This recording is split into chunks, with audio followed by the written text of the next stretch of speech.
When I was a little girl, my family and I went to the mountains every summer for a bit, to a place called Montreat, North Carolina.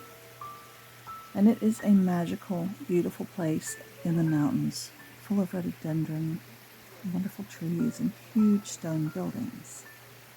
The first thing you see is this sign, the gate, the Montreat Gate. It's so beautiful. It's old like the buildings there.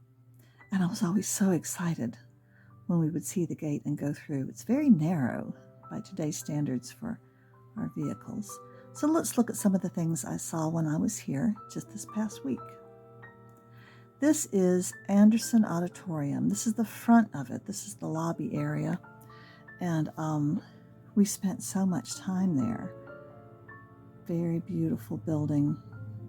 I love those rounded columns. And look at that tree out front. It's 100 years old this year.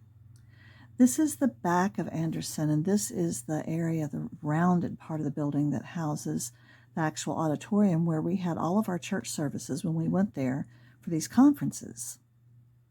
Here's the auditorium.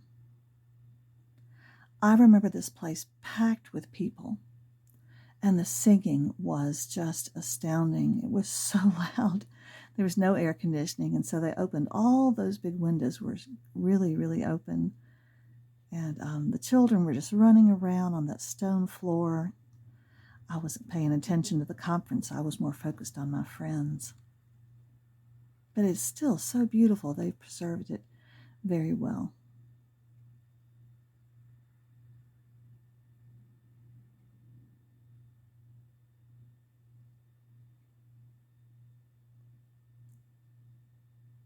The other place I remember with great fondness is the lake in the middle of the conference center, which is Lake Susan. We actually swam in Lake Susan back then. They don't let you do that now. But look at that beautiful place. There is a dam that shoots the water down the creek. And then that's the Assembly Inn, this wonderful building that overlooks the lake. It's huge. Then there's that cute little building across the lake with the little bridge with the 3 arches.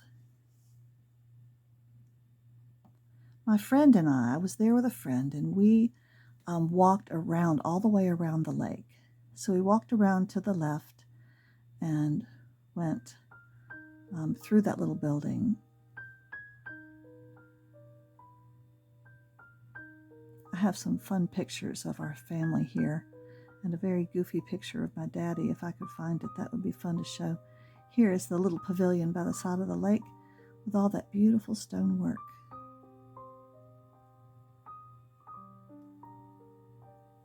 Here's some geese that live in the lake. And they have little paddle boats too. We asked permission of the young people sitting on that porch, and they said yes, we could go ahead and walk all the way around. So now we're on the little bridge that has the 3 arches. This was late in the day, so the sunlight is really slanting across the water.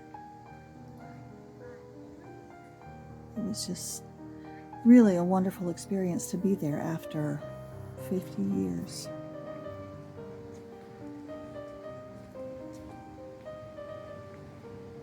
And there were so many wonderful photographs to be taken. Well, the place we were staying is a little cabin in the mountains with my friend and her daughter who's working there this summer. And it's down 63 steps to the bottom where the cabin is. That's not even the bottom where the creek is. And there's all this wildlife growing around, moss and mushrooms and stuff. Adam baked us a loaf of the most beautiful spice bread, and we ate that all week for breakfast with our coffee as we sat on the back deck that overlooks the creek. And we share this view with all these other houses. So here is the deck that we sat on. There's a house right next door, and on the other side of the creek, which is way below us, on the other hill is another house. And there are about a half dozen houses that all kind of share this location. We all share the same little backyard. It's like an amphitheater of houses with the creek at the foot as it gurgles along constantly, day and night. The advantage of our deck was that you could stand on the edge and look straight down to the creek, and that's what I'll show you now.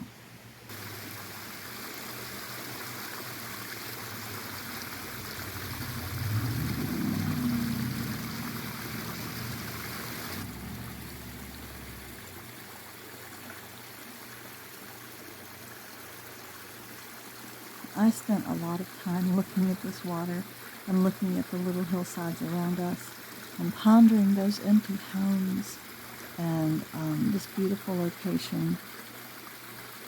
It was such a relaxing experience. And it was very cool there. I know it's a hot summer all around the world, but this place is quite cool. 60 degrees in the morning and not very hot even by afternoon. So much wildlife. We went down to the creek. There's a little path down to the creek and some little benches down there. And I had some fun photographs there and one that looks back up to the cabin, which looks enormous from below. And this is the creek at ground level.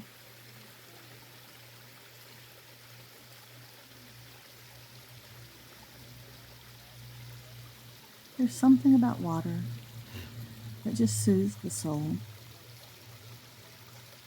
I think the same is true of fire if you watch a candle, a fire in a fireplace.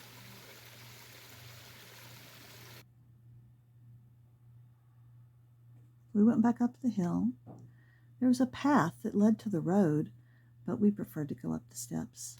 And here is a little tour of the inside of the cabin. Now, this is the back overlooking the deck where we spent so much time. This cabin was found by some women years ago, way up in the mountains south of Black Mountain. And they asked the owners, it was derelict. They disassembled it log by log and had it brought here and reassembled on this location. Originally, it had no kitchen, no plumbing. It was just a place to spend the night. But over the years, they added a bathroom and a kitchen and electricity, and now it even has Wi-Fi, of course. There's a little bedroom upstairs where I slept. Wonderful beams. Little stove for the winter time. There's the kitchen over there. And you can see those old logs on the side. You could see where they'd been hand cut in the 1800s. It's just the right size for maybe 2 or 3 people.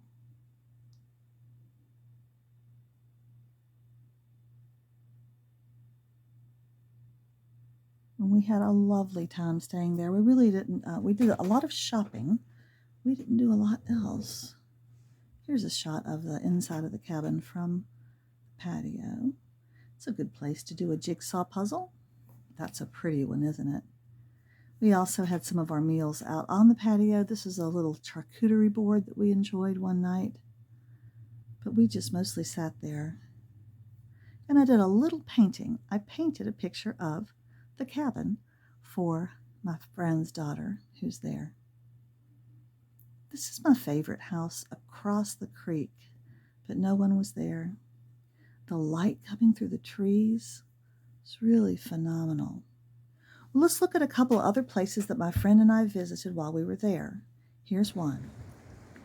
This building was completed in 1998 and is the Chapel of the Prodigal Son.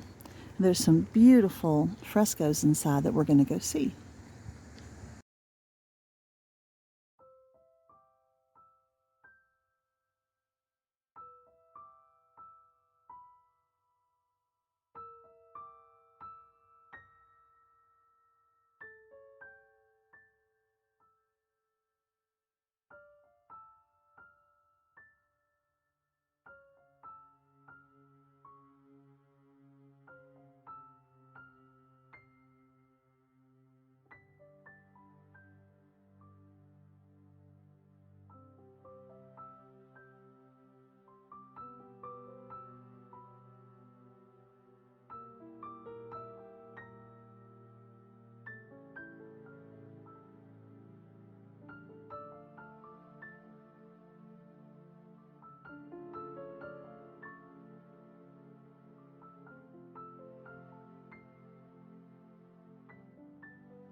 We also took a little trip to the Folk Art Center that's on the Blue Ridge Parkway. And this is just a wonderful favorite location of mine. This is the shop where you can buy all of these fabulous artisan products, everything from pottery to jewelry to woodworking to quilts. But they also display things in an exhibit. And it's wonderful to see the exhibit pieces. Some of the really finer ones are upstairs. This is where I am. And they're behind glass, and they're really just there to look at. Stained glass as well, furniture. They also had some old items. They had an old big spinning wheel that was fun to see. And the quilts just give a natural decoration to every wall in the place. So you can look down below into the gift shop. That's very fun. All of these things are made in the Southern Highlands, in the Southern Appalachian region. So there was also Blenko glass from West Virginia there. So it's not only North Carolina artisans.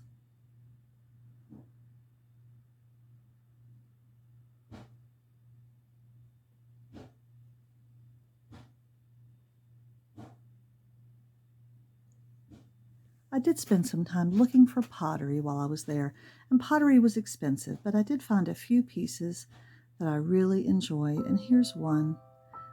I found this at the Pottery Studio at Montreat at the Conference Center. Isn't it adorable? A teeny little chapel that you can put a tea light in. And it'll remind me of being there with my friend and her daughter because they are delightful people and we had the most wonderful time. Thank you so much for joining me on this little remembrance road of my childhood and a wonderful trip. I'll see you next time. Bye-bye.